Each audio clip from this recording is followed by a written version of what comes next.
Thanks for joining us today.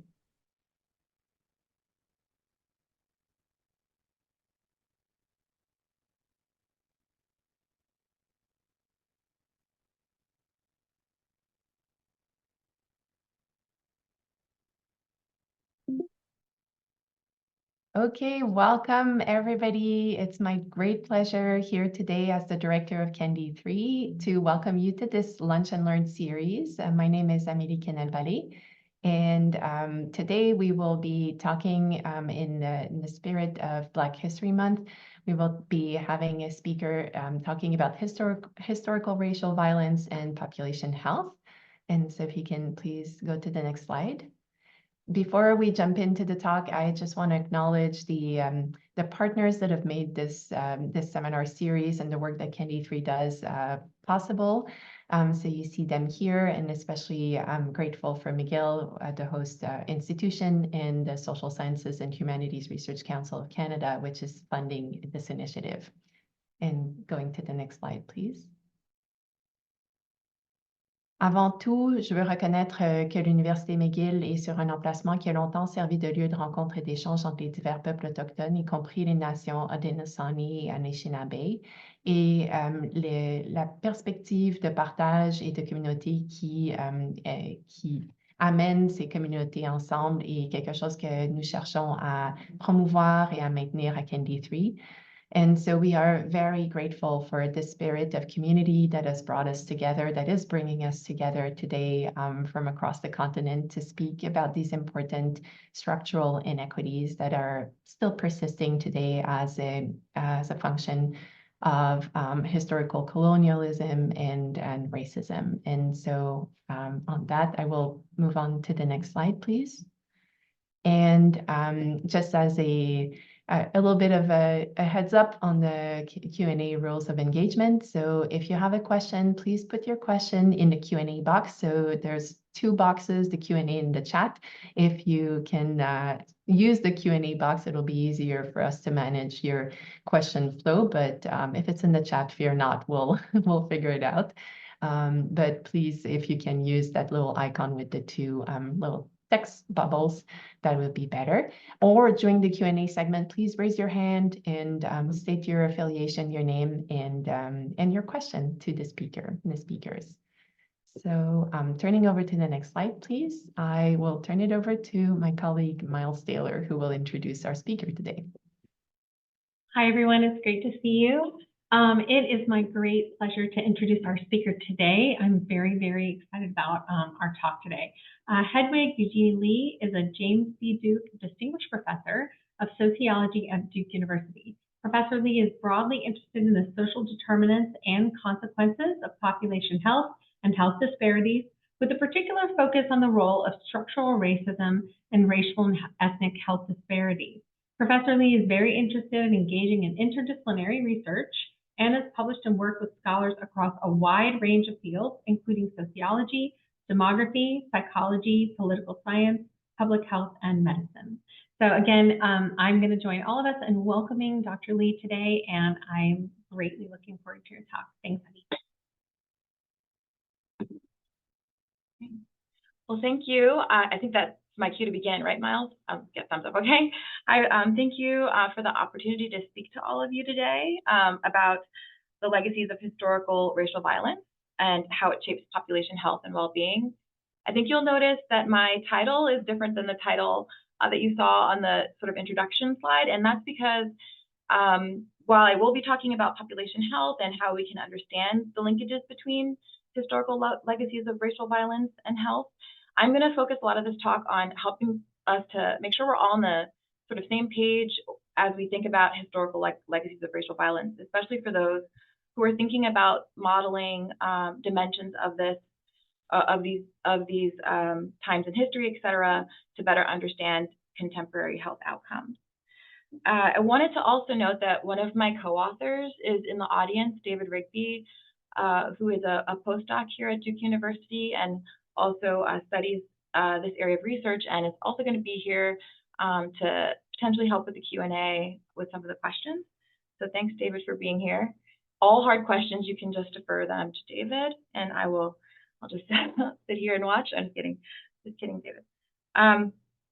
Okay, so let's get down to the talk. So I think scholars are increasingly agree that histories of racial violence relate to contemporary patterns of conflict and inequality, and there's growing interest among civic leaders and others as well as scholars to reckon with these histories and legacies today. So that's in terms of research, but also thinking about how do we ameliorate these issues. Okay, next slide. So I really like this quote from William Faulkner, "The past is never dead, it's not even the past." Because it encapsulates a lot of what I'm going to talk about today and what I study, which is trying to understand how the past can intrude upon the present, or rather how events that mostly ended many decades ago may have implications for health and well-being today. And again, I'm focusing here on racial violence, and racial violence is foundational to U.S. society. So this talk will focus mostly on U.S. society, but I'm very interested in the conversations and questions that will come across as we think about this outside of the U.S. context as well. So again, racial violence is foundational to U.S. society. Genocide, colonization, and chattel slavery were pillars of economic growth, not only in the U.S., of course, but across the world. But again, this talk will focus on work that's been being done in the U.S. Such horrific practices were justified through moral and cultural arguments that continue to permeate everyday lives in ways that are often hard to see and sometimes, I would argue, willfully ignored. Next slide. So we can conceptualize racial violence in the present and past form as a form of structural violence. And so here I'm drawing from Paul Farmer's definition of structural violence, which he described as representing social arrangements that put individuals and populations in harm's way. The arrangements are structural because they are embedded in the political and economic organization of our social world, and they are violent because they cause injury to people. And here, injury can be broadly defined here. We can think about this as physical injuries, but we can think about this as socioeconomic injuries, et cetera, as well. And history can help us to understand how structural violence becomes racialized. So I think that's a big point here. So we can turn to history to think about the ways we can conceptualize racial violence and see this as sort of a structural feature of U.S. society. So next talk. Next slide. Next talk. So for this talk, I'm going to focus on two forms of racial violence: the legacies of mob violence or lynching, as well as sundown towns, as a way to help show the connections that I'm trying to draw. I just want to be clear that there are many other examples of racial violence in our history that impact health and well-being of many racial and ethnic minority communities. I'm showing you here an image of a special issue of the Annals of the American Academy of Political and Social Sciences. This one was on the legacies of racial violence, clarifying and addressing the presence of the past. And I co-edited this issue with David Cunningham and Jeff Ward, where we provide many examples of research that are trying to make these links between histories of racial violence and contemporary outcomes. And I'm going to share some of the insights of that work today, but I encourage you to also read this special issue if you're interested in this topic and want more clarity about what I'm going to be talking about today. I also should mention that one of the articles that I shared with you as a pre-read for this Lunch and Learn came from this special issue. Okay, next slide. I also shared with you an op-ed on racial violence entitled "The Condition of Black Life is One of Mourning," and this was written by the poet and essayist Claudia Rankine, where she eloquently illustrates the everyday dangers of being a Black individual in America and directly links these experiences to past and present forms of racial violence. Right now, I want to talk specifically about that op-ed, but I'm showing you on this slide some past and present images of very public deaths of African Americans and the mourning of these deaths as a way to provide a visual landscape of what Rankine discusses. And so if you did I'm going to share some excerpts from that op-ed if you didn't get a chance to read it before the Lunch and Learn. But just briefly, just to give you, just to kind of guide you through this, I know that the captions are long and you don't need to read them. I can share these slides post our conversation, but The first image here is of Emmett Till's mother, Mamie Till Mobley, as she's mourning the funeral of her son. This happened in September of 1955. Emmett Till was lynched in Mississippi at the age of 14 after being accused of offending a white woman in her family's grocery store. The second image is of Erica Garner at a protest. This is the daughter of Eric Garner, who died after being put in a chokehold by a New York City police officer. He was seen on video saying, "I can't breathe," many times before he died in 2014. I should also note Erica Garner died of a heart attack at 27, a couple of years later. The next image is one of a funeral procession of George Floyd's body in Texas. George Floyd, who's known as sort of a large figure in the Black Lives Matter movement, and also brought a lot more awareness to police-involved deaths. He died in Minnesota after being after an officer pressed his knee on his neck for a very long period of time. And then I'm showing you an image of a more recent death happening in 2023 of Tyree Nichols, who was assaulted by Memphis police. And this is his memorial service, and there's a picture there of Kamala Harris and family members. Again, I'm just showing you this because I'm going to read you some of what Claudia Rankin has to say of how we should be thinking about racial violence, but also understanding that we do have these contemporary forms of racial violence that do exist, and and we see often, unfortunately, examples of more often than we'd like. Okay, next slide. I keep clicking my computer to make the next slide. So returning to Rankin. So in this article that or op-ed I shared with you, Rankin describes a condition of mourning that is a result of constantly being in danger. So she describes the daily strain of knowing that as a Black person, you can be killed for simply being Black. No hands in your pockets, no sudden movements, no driving your car, no walking at night, no walking in the day, no talking back, no playing with toy guns, no living while Black. So she's making this larger claim about the issues of safety that permeate present day conditions for African Americans. Can you go to the next slide? Then she links these to our history. So she says, we live in a country where Americans assimilate corpses in their daily comings and goings, dying in ship hulls, tossed into the Atlantic, hanging from trees, beaten, shot in churches, gunned down by the police, or warehoused in prisons. Historically, there is no quotidian without the enslaved, chained or dead, Black body to gaze upon, or to hear about, or to position a self against.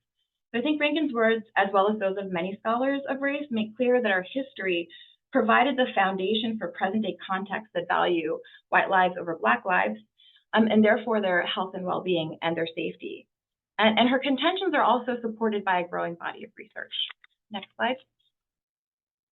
So there's mounting social science research using data at the county and state level that indicates that histories of enslavement, lynching, civil rights era, movement era repression, and other forms of racial violence are linked to violent contention in the same places.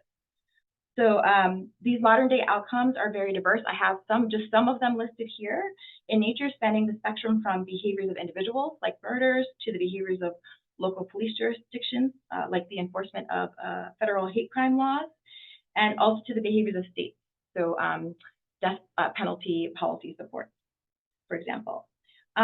It's important to note that there is also a small but growing body of work that is beginning to link these legacies of violence to population health outcomes. A lot of that has focused on mortality outcomes, infant mortality, other kinds of all-cause mortality, other forms of mortality outcomes. And there's starting to be some work also examining chronic health conditions, et cetera, as they relate to these histories of racial violence. But it's still small. Next slide, please. So as I mentioned before, I'm going to really focus this talk on sort of two forms of racial violence to better illustrate connections, so lynching and sundown town. So I'm going to start here with lynching. Just to make sure we're all on the same page, lynchings are extrajudicial mob killings, and they represent the most extreme and systematically documented form of racialized interpersonal violence in the post-emancipation South. Next slide. So here I'm showing you a dot plot, a map of every lynching victim in the United States from 1883 to 1941. And this map is created by David Rigby, who's in the audience, and some others. Although not confined to the region, lynchings were concentrated in the Deep South states. And you can see that this is clearly evident in the map, as you can see. We see a lot more orange dots to the point where they sort of blur because of the quantity there. Southern lynching overwhelmingly targeted Black and male victims, not only to punish transgressors, but also to terrorize Black communities with the aim of maintaining racial domination post-emancipation. So between the Civil War and World War II, nearly 4,000 Black Americans were lynched. And this was a shameful era in American history when it was nearly a weekly occurrence for someone to be lynched. And this time period of frequent mob violence, which has been dubbed by some as the lynching era, runs from the early 1880s through the early 1930s, although many lynchings occurred before and after those dates. Because the vast majority of lynchings took place in the South, scholarly attention to lynchings has focused disproportionately on that region and on its most frequent victims, which are African American men. But it should be noted there were other victims of other genders and races and ethnicities. And also, as this map indicates, there were lynchings that took place outside of the post-emancipation South. It's important to note, and I'm mentioning this because I think it really does impact how we think about the measurement and modeling of historical racism to understand population health across the country. So yes, lynchings took place outside of the South, but they represented different logics. I'm going to focus on the logics of lynching in post-emancipation South as they impacted the Black communities and other communities in that part of the country. But it's important to understand that Mexicans were being lynched in other parts of the country, like Texas, over concerns about the independence of Texas from the Mexican state.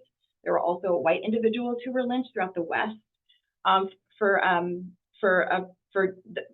were being lynched for different reasons, and also Chinese and Japanese Americans were being lynched in the Pacific West, and this was often over concerns of foreign economic and cultural threats. So again, I'm going to be focusing here on discussing the South, and I think, and David can correct me, but I think the lion's share, or probably, yeah, I'll say the lion's share of research that has considered and understood the impacts of lynching for outcomes, especially using population data, have really focused on the South. Next slide. So it's important to recognize that lynchings were not about enacting justice. They were instead symbolic, often public, or at least public reports post-lynching, of excessively violent events that were meant to establish control over and terrorize newly freed Black populations in a local area. And they ranged from a small mob killing of a victim in the presence of no additional onlookers to large mobs with massive audiences where lynch victims were tortured or mutilated before death. These large instances of these large audience lynching events are the spectacles that we might think of, but they were actually less common than these smaller scale forms. But what's important to note is that all resulted in the death of a victim who had not had the benefit of a trial, or if tried and convicted, was punished outside of the formal criminal justice system. Therefore, no matter the form, all lynchings were atrocities. So these were not about justice. They were extra legal, and these individuals had not. These individuals were killed in the context of not having having had a trial, or action was taken outside of the hands of the justice system. Next slide. So I think we also have to understand that lynching events had a tremendous immediate impact on the social climate of the areas where they occurred. They created sociocultural environments where antebellum notions of white superiority were allowed to live on past slavery. Blacks were discouraged from participating in politics and using their newfound rights. And there were shared hostile attitudes towards Blacks that were reinforced and reinvigorated during after lynchings. And so this is sort of like there were these huge sociocultural contextual consequences of these lynchings that really focused on maintaining the racial order. Okay, next slide. So I think it's useful to think about lynchings as a post-slavery means of establishing and maintaining environments of racial dominance that might have otherwise weakened post-slavery.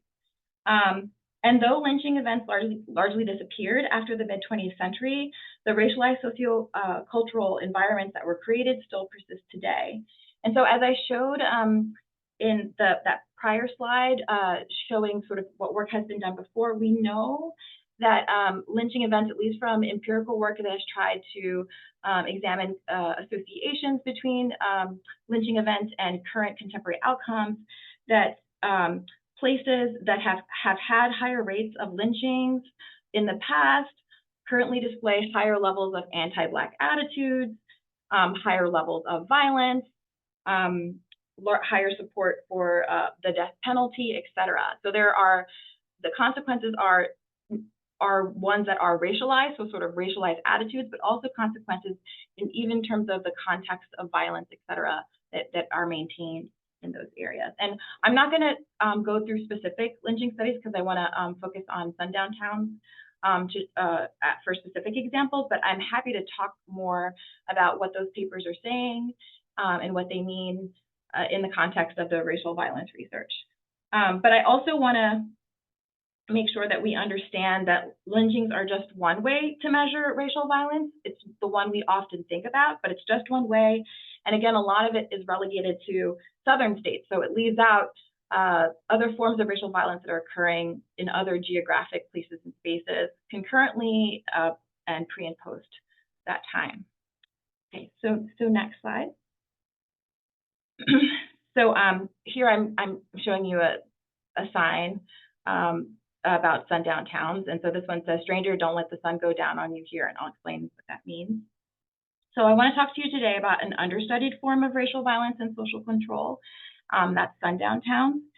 So sundown towns we can think about as another form of racial violence that was widely practiced in the US after Reconstruction, but mostly outside of the South and throughout the lynching era into the 1970s. So sundown towns are places that historically restricted the movement of those racialized as non-white, most often marshaled to restrict the movement of Black people or prevent them from inhabiting spaces that were intentionally reserved for whites. So despite the name sundown town restrictions on movement were not reserved for the nighttime. So many of you might, for those of you who've heard this term, there is some misinformation depending on what you read online, et cetera. Sundown towns aren't just about not being somewhere in the nighttime. Sundown towns operated through racial expulsions, city limit signs warning Black travelers, so maybe not this one, but something like this, denials of service, police harassment, restricting Black people passing through to ports of transit like trains and bus stations, as well as public violence. So sundown towns were not just about policing places and spaces in the nighttime, but also in the daytime. And it was about creating racial order by excluding certain individuals from coming into these certain places and spaces with either physical threats or actual physical acts. Next slide. So here's a map, another map, and this one shows 2,414 recorded sundown towns projected over the Black population in the U.S. And I feel like, David, can you just chime in that we're talking about the yellow dots, right? Yeah, the yellow dots are the locations of sundown towns. Okay, great. And so you can notice, like in this picture, that the sundown towns were concentrated across the North, Midwest, and West. Maintaining majority white settlements during a period where Black folks were kind of moving away from the racial violence of the South. So remember, there's lots of other things. It's lots of other things happening during these periods. But one was we were seeing the migration of African Americans from the South to other places and spaces, and at the same time, we're seeing certain places and areas sort of double downing on maintaining the racial homogeneity of those places and spaces. So gathering information about sundown towns provides information of a form of racial violence that was practiced throughout the U.S. in regions with broadly different histories of settlement, politics, development of local institutions and cultures, immigration, and racial composition. Studying place-specific histories of racial violence help us to understand the mechanisms and consequences of institutionalized racism. And I'm going to explain that again. We really need to be thinking about these issues as more local than maybe we have in the past when we're trying to measure and model racial violence, but also institutionalized racism. So in concert with other forms of racial violence, racial restrictions on movement like sundown towns shaped the contemporary racialized geography of the U.S. in important ways. Ultimately, some spaces that were preserved as exclusively white spaces were enabled to concentrate resources and advantages while defraying risk. In contrast, these protective resources were often not as available in the spaces where Black and Brown communities lived. But exposure to racialized violence and risk came to be disproportionately concentrated in these areas, right? So we know that places that are where we see high levels of racial residential segregation, et cetera, are also places and spaces that are over-policed, in addition to not having the same kinds of resources, et cetera. And it's been argued that sundown towns allowed for this sort of evolution of place and space. So this racialized geography of exposure to resources, opportunity, violence, and risk has a place-specific history.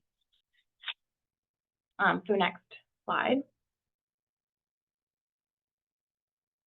So I'm going to talk to you a little bit about some preliminary findings of work I've been doing with David Rigby at Duke and Michael Esposito, who is a professor of sociology at the University of Minnesota, trying to understand how we can link sundown towns, the places of where sundown towns were, to contemporary outcomes. So in this preliminary analysis, we are guided by a few expectations about how histories of racialized restrictions on movement and settlement persist in shaping contemporary outcomes. So specifically, contemporary access to and use of public spaces and exposure to risk were racialized through two different mechanisms.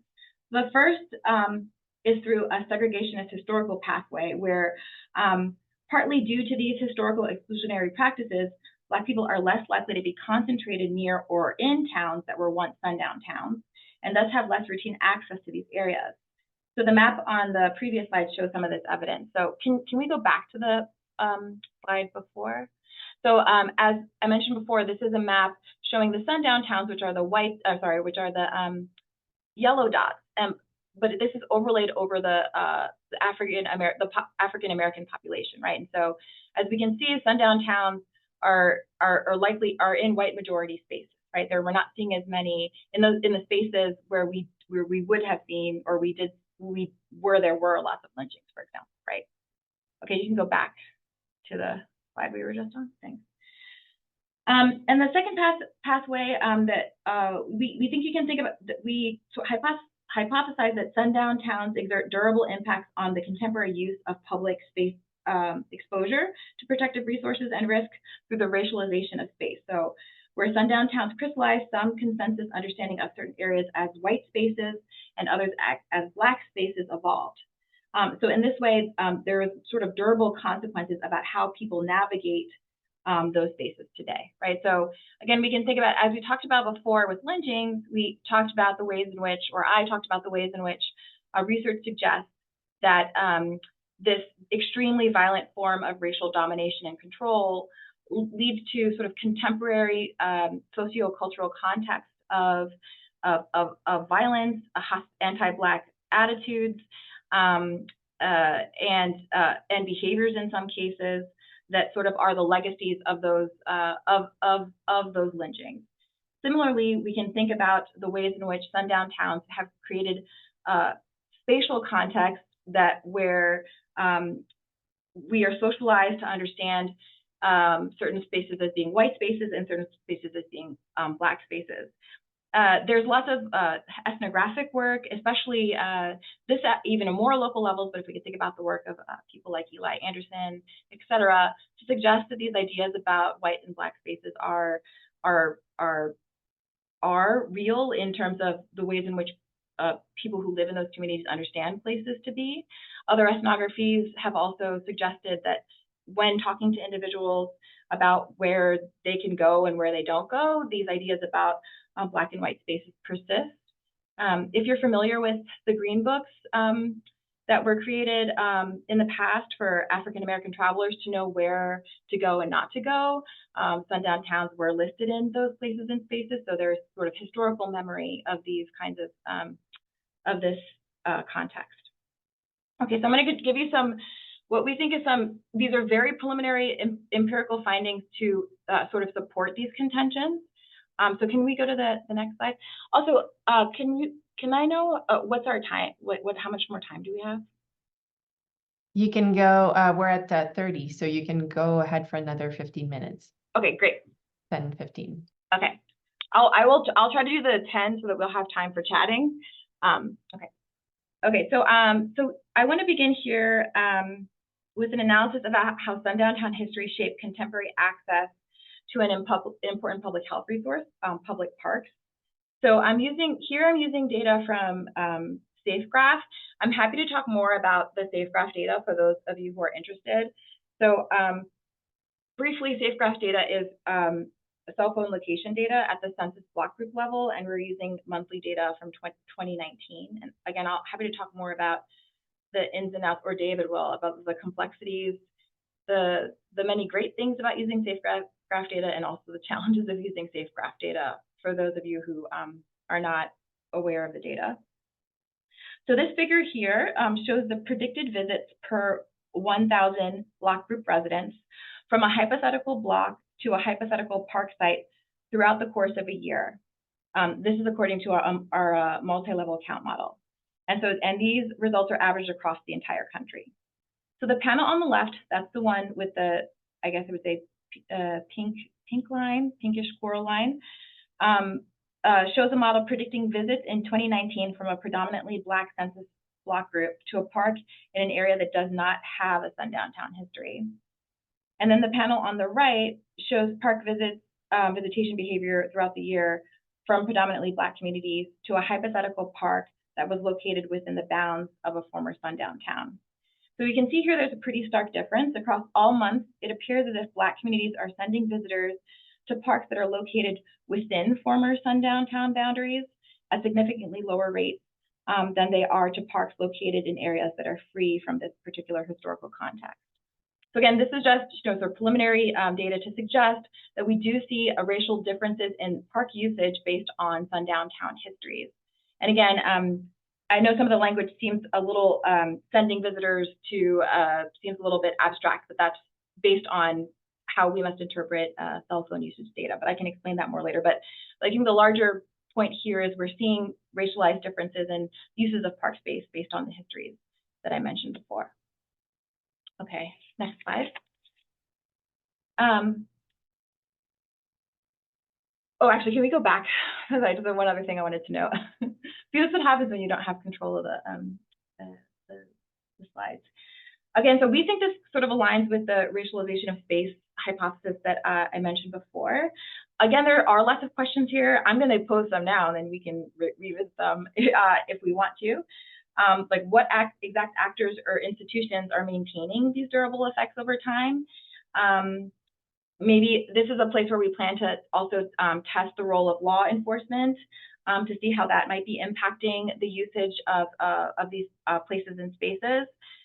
And I alluded to this idea of historical memory, and so I don't want to lose that too. I mean, there is lots of work by historians and I would say humanistic social scientists who think we should be taking more seriously how historical memory can also impact how people use places and spaces, how our history is shared across families, et cetera, to also impact our actions and constrain our choices. Okay, and now I'm ready for the next slide. So in the past example, we are providing some preliminary evidence to consider the ways in which sundown towns help us to understand the creation of white spaces and places. And as I mentioned before, this could also impact contemporary exposures to risk, for instance, distinct violence like police shooting. So I started this talk with some images of warning of police-involved deaths. And I've done also work in this area. So we also wanted to think about how sundown towns might impact the contemporary spatial and racial distribution of exposure to state violence. So our preliminary findings show, and I'm going to explain this in a second from the image you're seeing, that places that were once sundown towns today experience fewer police shootings. Police shootings are concentrated in places that were not maintained as white spaces through exclusionary sundown town practices. So again, this is just total police shootings. These are not by race, which is something that we're planning to do next. So the left panel shows a map of St. Louis, Missouri, and the red spaces indicate places that were not sundown towns, and the blue areas were where sundown towns were. Police shootings are concentrated outside of these historical sundown towns. One of the advantages of maintaining these white spaces through sundown town practices were, again, the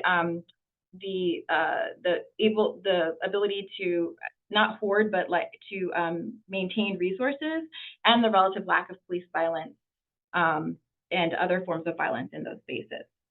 But it's critically important to be mindful of variation in these localized histories of racial violence. So the panel on the right shows state-level variation in the estimated effect of historical sundown town practices on the spatial exposure to police shootings. So in most states, as you can see here, so we see we've listed all the states here, but in most states, local sundown town histories are associated with decreased exposure to police shootings, but the strengths of these associations vary across states. And in some states, we even see a potentially positive association. So again, these are just preliminary findings that provide some evidence that histories of racial violence can shape contemporary place-specific outcomes in terms of how people access public spaces and health resources like public parks, and also the ways in which certain places and spaces are protected from state violence. This also raises a lot of questions, and so I'm showing this one because I think it provides some, interesting relationships to think about, but also opens up a whole another can of worms in terms of how we then model and measure these things. Okay, next slide. So I'm going to end here with thinking about implications for measurement and modeling. And I have in this title structural racism, even though I know this talk was about racial violence. And I think structural racism describes describes sort of a larger description of the connections between institutions, et cetera, that maintain racial hierarchies, and racial violence is one dimension of structural racism. But I think that this discussion of, structural racial violence is one dimension of structural racism, but I do think that this discussion really helps to inform those conversations. And for one of the reasons why is because a lot of the work that many of us are doing, me included, and I'm sure many of you in the audience, when we define structural racism, it's just defined as something that's ubiquitous. It's something that is foundational to our society, and something that's enacted across places and spaces. But at the same time, structural racism is localized, and so that it's not, so how we understand it to operate is going to be different. And we really can't ignore this variation. And what I mean by variation isn't just the idea that some places have, higher levels of structural racism than other places. I'm also meaning that how we understand how structural racism is enacted, the institutions that are involved, the actors that are involved, who is targeted, even the mechanisms are going to look different, as well as the outcomes. And I think this our work that really has interrogated racialized histories of violence has been really good at really trying to disentangle different forms of racial violence, who is being targeted, and how that might matter for contemporary outcomes. We need to be doing that same kind of work for those of us who are interested in how we measure and model structural racism. There has to be a combination of efforts that involve not just thinking about how we quantify this measure, but also thinking about what the dimensions of these measures are, and understanding that they're not going to look the same across localities. So I just wanted to I wanted to plug that, and I would love to talk to more of you about that today in our Q&A. And then I also think it's really important that we look outside of our disciplines. A lot of the work that I shared with you is not coming from people who study population health or people who study aging, coming from the humanities, from historians, from humanistic social sciences, that have really taken a lot of time to understand the historical context that create opportunities for racial violence, and then understanding how those may impact or manifest themselves as legacies to impact contemporary outcomes later on.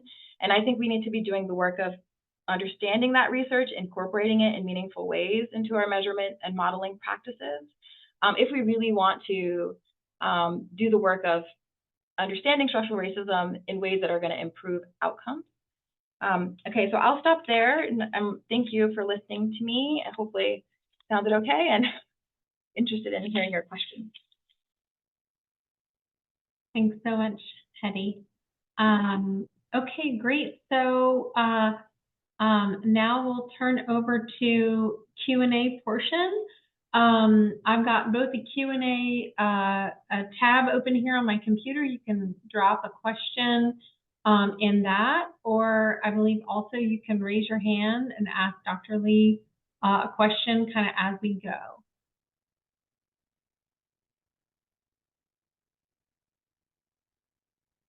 Do I read the question, or you're going to read it, Miles? I can read it for you. Or I can do it if you want me to. Let me open up the chat. You don't have to. Okay.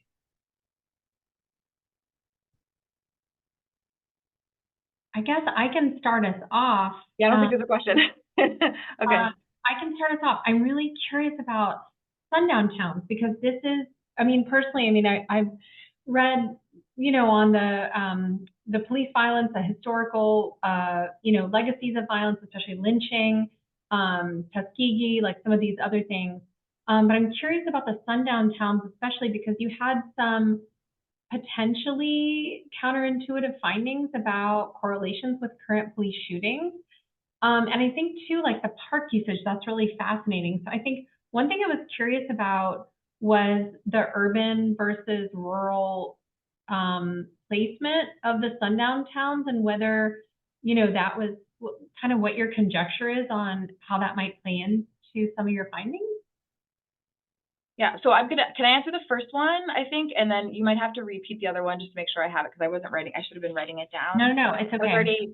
So I think for the, I think when you're talking about the counterintuitive, I think you're referring to the fact that places where there were not sundown towns, we see higher levels of police shootings. Are you thinking about like racial threat, that you would expect to see higher levels of police-involved shootings in places that had histories of being a sundown town? Yes, yes.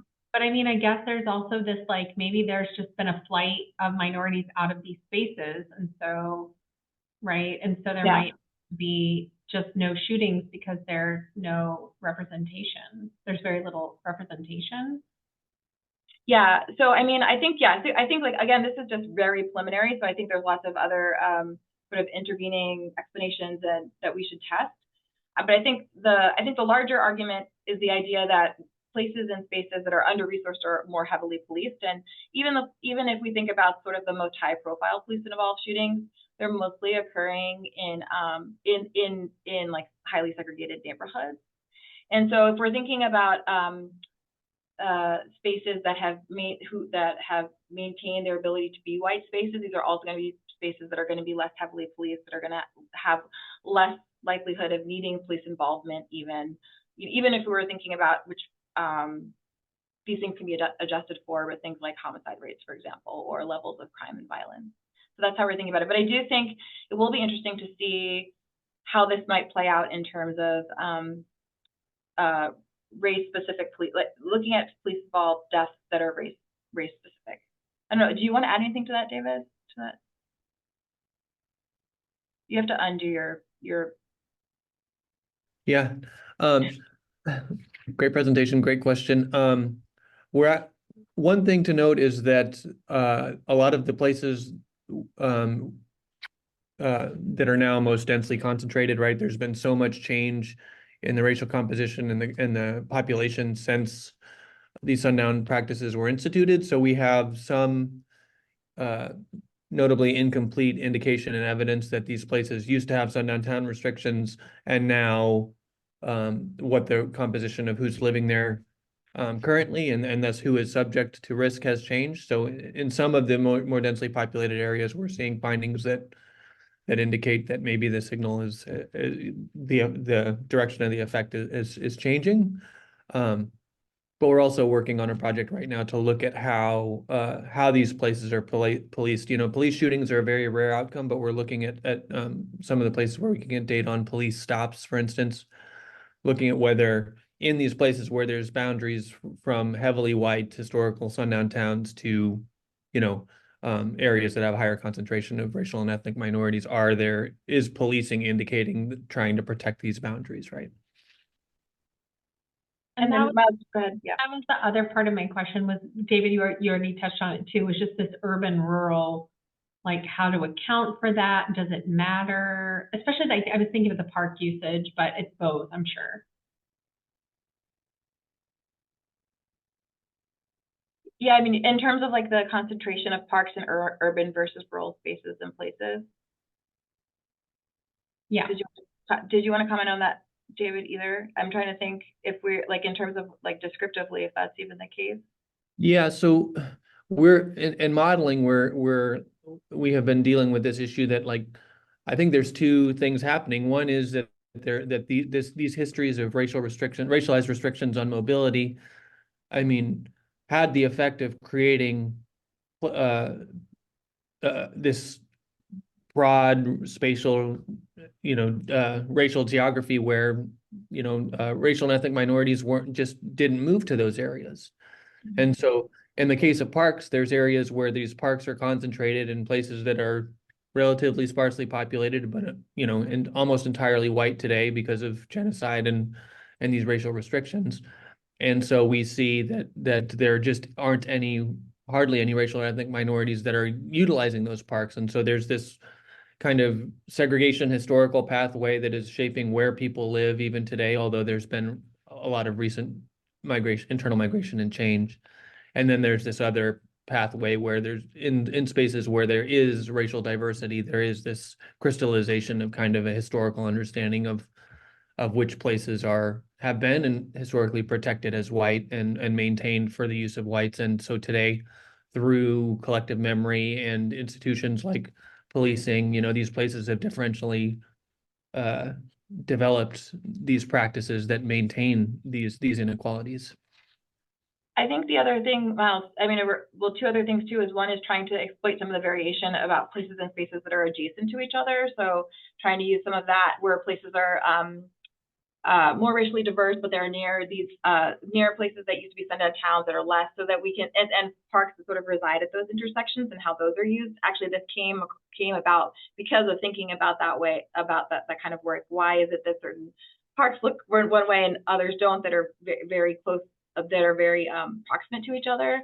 So we're thinking about doing that. But I think, I mean, one of the reasons I wanted to show this work, one, is that there's lots of like challenges in using historical data to make claims at all. I mean, so I think any of the work we're thinking about, even work that focuses on legacies of slavery, like the work of Gina Baker and others who are trying to study historical racial regimes, for example. There are many things to account for, even just the changing like boundaries of places and spaces when you're doing the modeling. I saw there was a question about that too. I kind of washed over all of the like mechanics of some of the work to do this. For me, this is also just making the larger point that there are these many practices that we need to be considering. I think lynching is really important for us to understand, and I don't want to say that it's easy to measure, because I know it took a lot of work for people like Sue Tolnay and David, et cetera, to collect those data, but it's something a lot more, there's counts that you can use, et cetera. It's something that's a lot more tangible and easy to exploit, which is great, because then you can potentially get you can get a signal for a potential causal effect. You could even potentially do some work that might move us closer to causal modeling.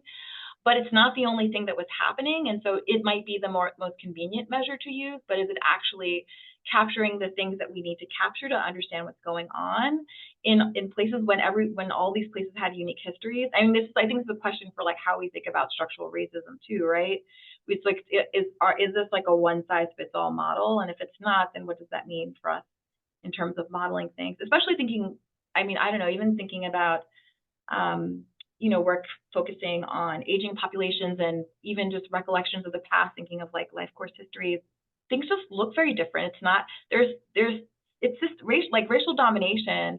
Okay, yes, that can be a systematic feature of a society, but how is that enacted and what that looks like is so different than like Washington State versus like Mississippi, right? I mean, and then we don't really take that, I don't think we take that seriously enough with some of the work that we're doing to try to understand these relationships. But that's just my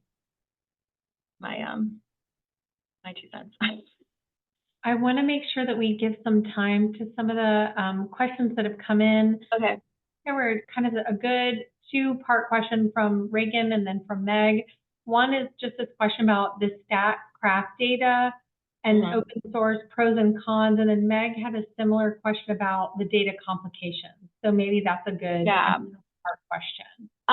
So I'm going to tell you my short version of the SafeGraph data, and I'm sure David will give you the very long version. But so SafeGraph data, it's not, I talk too fast. It's SafeGraph, right? Is it safe? I'm saying it right. Safe. I'm also not the best at pronouncing things, so it's SafeGraph, right? Dave, can you put a like your, yeah, it is right. Okay. Okay, good. Okay, so SafeGraph data used to be, I know it's getting a little bit, or I don't know if it has changed before, but it used to be open source data to academics. So SafeGraph data, initially, this is cell phone data where it takes like, you know, it's taking information from cell phone pings to understand where people are going. And it was actually initially created, or it's big, it makes a lot of money by helping companies figure out like, where should we put the next Starbucks? Or like how many people are in this area for commercial, for investments in like commercial ventures. But the cell phone pings, we don't know the exact race of individuals based on SafeGraph data. We're making assumptions of the race of the individual based on the census block group where that cell phone ping, where you see the cell phone ping for the longest. So we make assumptions about that's where a person is living to do this work. And David, am I like saying, I'm trying to say this in terms, but do you want to add? Yeah, I mean, you're doing great. So yeah, it's data that is the way that they deal with concerns about privacy is that before we have access to the data, this is a company that has spent a lot of money on putting together these data sets as a service, like Hetty was saying, to sell to other companies to make money off of what they know about where we live and go. So we can get weekly or monthly through this company. We have both, but an estimate of, for every census block group in the United States, how many visits to every point of interest. So we're using parks here, but they have like every store in the mall and every point of attraction in the park, right? It's Orwellian. And we have data on how many visits to a particular park in a given week from any number of census block groups in the country, right? And we're making inference based on what the racial composition, using census data of the census block group that is from which visitors are tracked. And then we're using the SafeGraph data to estimate, among a number of other projects, does having this history of a sundown town type exclusions, which were more quotidian and mundane than like the dramatic events of a lynching, whether in these places that have these histories of racialized restrictions are people moving around space differently than analogous places without similar racialized histories of racialized violence. And the data is publicly available. They keep changing the mechanism to get it. Now they run an API. It used to be through a company called Dewey. If you're interested, DWEY.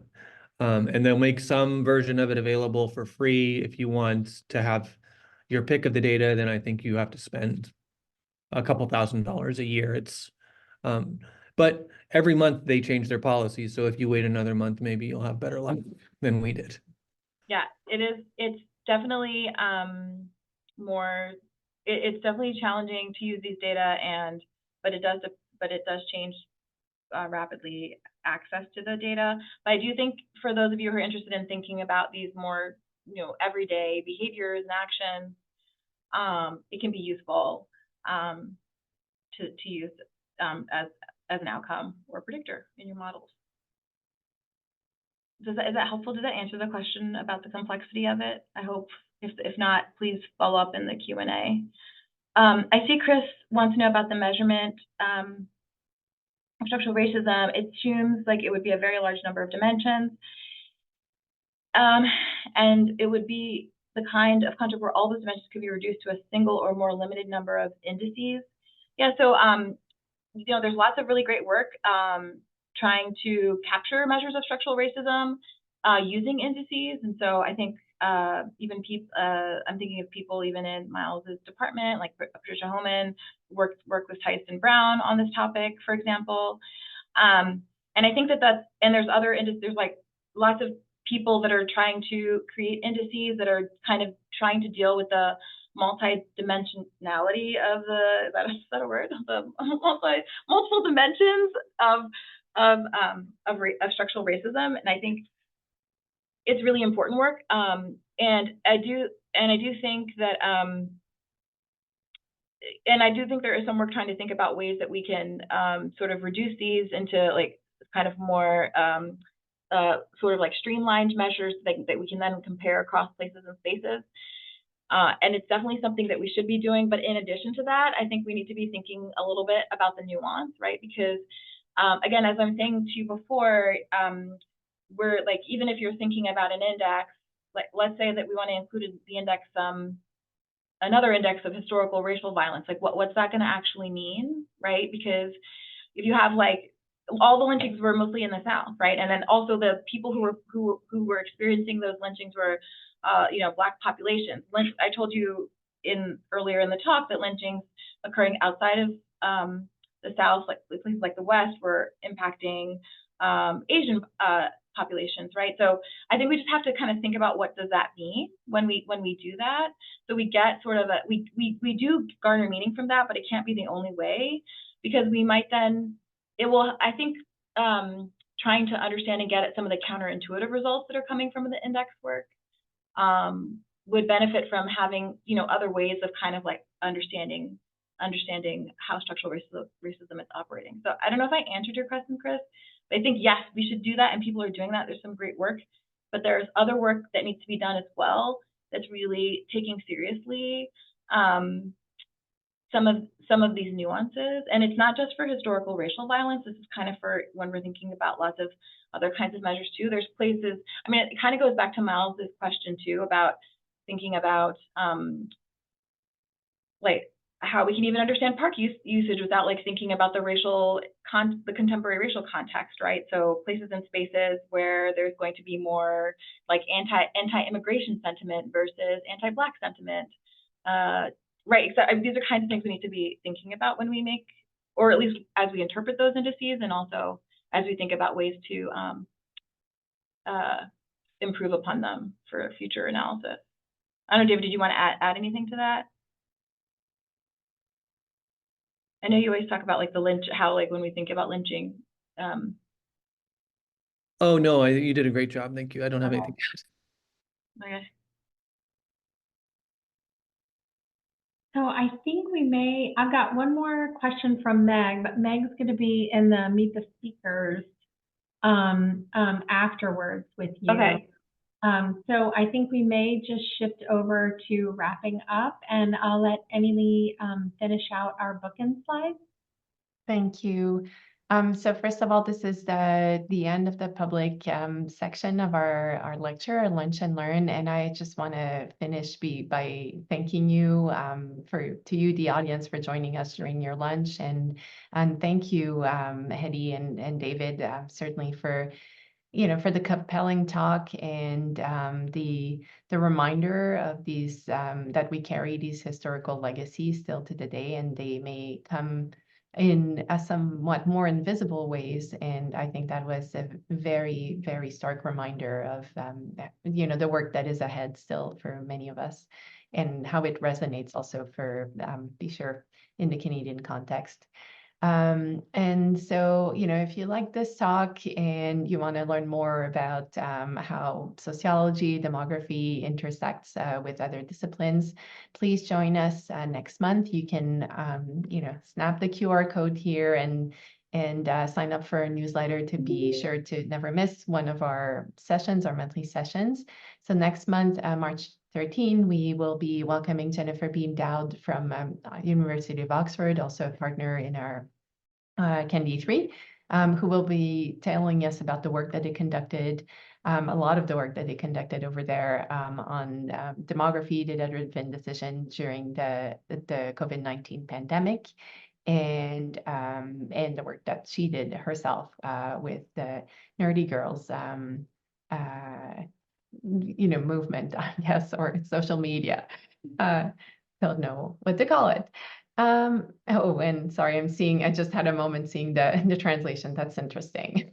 We'll just move on that. Okay, next slide. Yeah, we're in great company, Hedy. We have, star speakers with us. Present company included. Thank you so much. Also, folks, if you aren't already a fellow, please look at our program. We are currently recruiting for next year. And so, again, snap the QR code and take a look at our registration. This year, first time, we're opening up completely. So, of course, we have registration. We have programs that are rolling out in our partner universities, but we are also broadly welcoming other partners, other fellows from different universities. So please take a look, join us, take a look at our program, and reach out CAnD3@mcgill.ca if you want any questions, or join us for our information session Thursday, March 14. And so next month, we're going to be busy reaching out to you all. So on that, I'm just going to invite our colleagues who are not CAnD3 fellows to leave this session, and wish you a wonderful, wonderful day ahead. And thank you again for joining us for lunch. And we will hopefully see you next month.